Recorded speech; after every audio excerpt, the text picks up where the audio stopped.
You have a map in your head, a mental GPS for your career, your relationships, your future.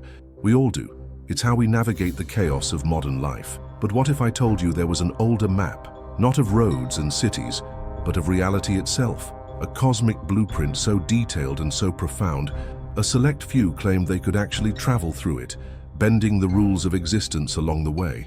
This wasn't a fantasy from a forgotten book. For a mysterious fellowship in the windswept lands of the north, this was a sacred science. They called the map Yggdrasil, the world tree, and its navigators were the masters of a formidable, forgotten art known as seiðr. We've been told these are just myths, bedtime stories of bearded gods and epic frosts. That's the comfortable version, the one that keeps the past safely behind glass in a museum. But the archaeological and textual evidence suggests something far more disturbing, far more powerful. What if Yggdrasil wasn't a story about the world, but an instruction manual for the soul? What we're about to explore isn't just a forgotten ritual.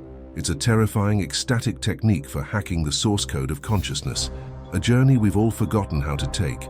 Picture a Viking longhouse, not as a museum diorama, but as a living, breathing space.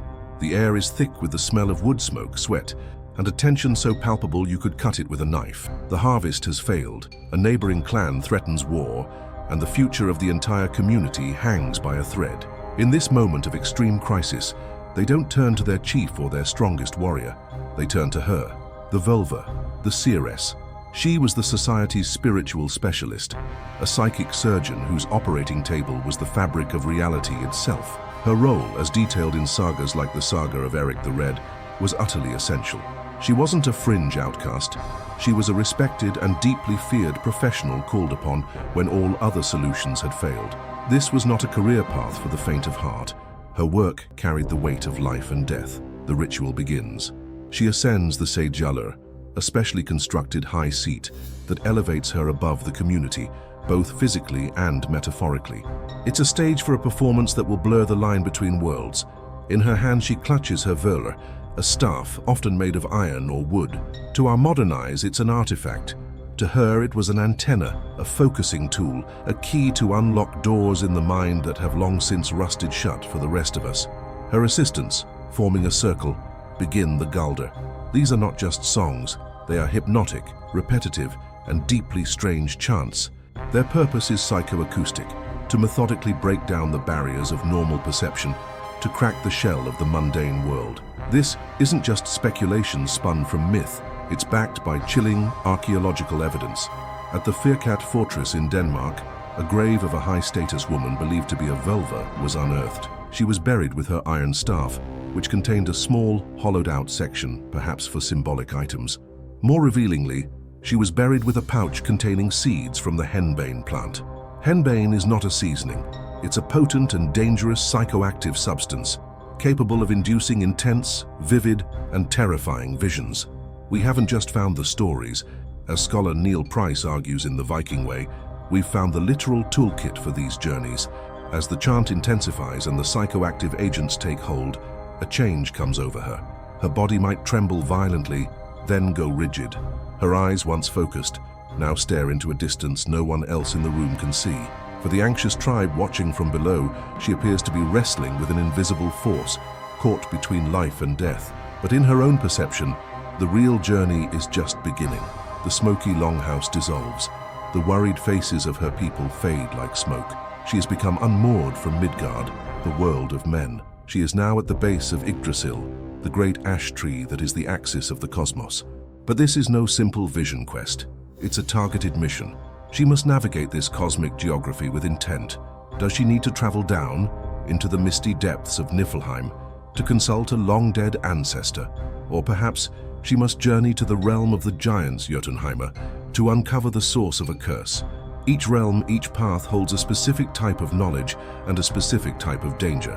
Her voyage is a disciplined act of will, a navigation through a landscape that is both psychologically and spiritually real to her and her people.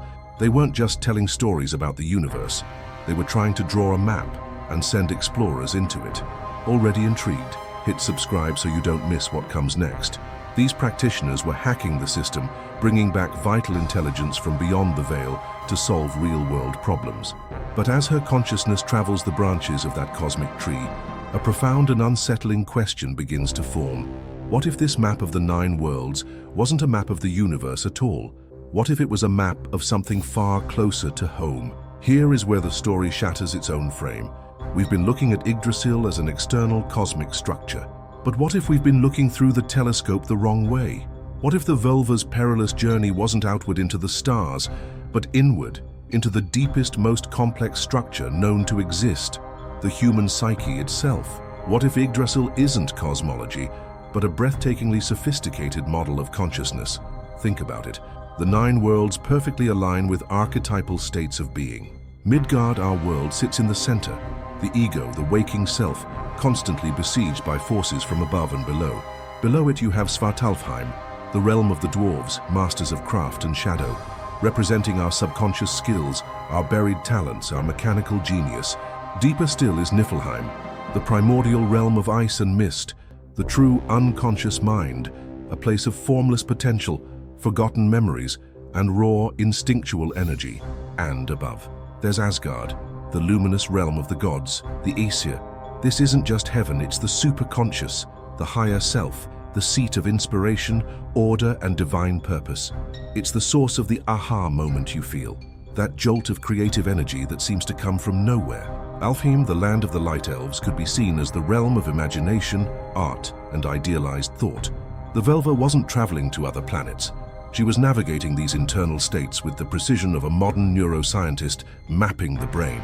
The psychoactive plants and hypnotic chants weren't just for a trip, they were the keys that unlocked these specific inner doorways. This reframes the entire practice of seiðr from magic to a kind of psychic engineering. When the Völva descended to Niflheim to speak with an ancestor, was she literally raising the dead? Or was she accessing a deep genetic memory, a transgenerational trauma or wisdom encoded in our very DNA, which modern epigenetics is only now beginning to understand? When she journeyed to Jotunheimr, the world of chaotic giants, was she battling frost monsters or confronting the raw, untamed, and destructive forces of collective anxiety and fear that were paralyzing her tribe? By confronting this giant in a state of altered consciousness, she was, in a symbolic and deeply psychological sense, defeating it for everyone. The implications are staggering. If this is true, then the Norse weren't just a warrior culture. They possessed a functional psychological technology that has been almost entirely lost. They understood that the inner world and the outer world are not separate, but are reflections of one another. To change your fate, you first had to journey into the architecture of your own soul and rewrite the code. This is a power that goes far beyond anything a sword or an axe could ever achieve. But this raises a chilling question. If this map of consciousness is real, and the paths between its realms can be traveled, what happens when the traveler gets lost? Or worse, what happens if something from those other realms follows them back? What if the real danger wasn't myth, but the very real psychological peril of opening doors in the mind that were never meant to be opened without a guide? The rituals of the Völva have long faded into the mists of time, dismissed as primitive superstition by a world that traded its cosmic tree for the circuit board. We've gained a mastery over the material world that would seem like sorcery to our ancestors. We can split the atom, edit genes, and send probes into the cold, dark void. But in our quest to map the outer cosmos, we seem to have lost the map to our inner one. We traded the soul for the machine, and perhaps we made a poor bargain. The idea of Yggdrasil as a map of consciousness isn't just a clever psychological analogy. It's a profound philosophical challenge. It suggests that reality is not a static, objective thing we simply exist in, but a participatory, multi-layered experience. The Norse worldview implies that we are constantly living within our own 9 worlds. We all have an Asgard within us, a source of higher purpose and inspiration. We all have a Niflheim, a dark, misty repository of our deepest fears and forgotten pains. We spend our lives traveling between these inner realms, whether we are aware of it or not.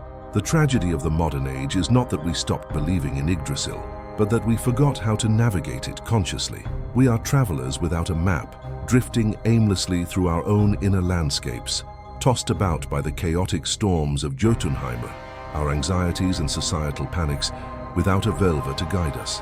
We seek external solutions for problems that are rooted deep within the soil of our own psyche.